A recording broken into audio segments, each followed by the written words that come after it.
In this video, I'll be showing you how to iOS 26 install. It's a very simple method, so if you find this video helpful, drop a like and subscribe. Anyways, getting into it, what you just want to go ahead and do, this works on literally any version of your iPhone 16, by the way. So if you have a Pro, a Plus, the base model, or the Max, what you could go ahead and do is go over to your settings application.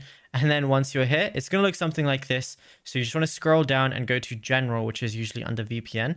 Once you click on that, you're going to see software update as the second option. So just go ahead and click on that as well. And then all you want to do is, if you're already on an older version of iOS 26, you're going to see the update now button if there's a new version available. And if you're on a version that's like iOS 18, on the bottom, on like the bottom of your screen, you're going to see an option where it says update to iOS 26 or upgrade to iOS 26. That's the one you want to go ahead and click. It's going to download and install iOS 26. Your phone might restart a few times. Just be patient and make sure your battery's on over 50%, and then you'll be good to go. You'll be on the latest version of iOS. And yeah, it's as simple as that.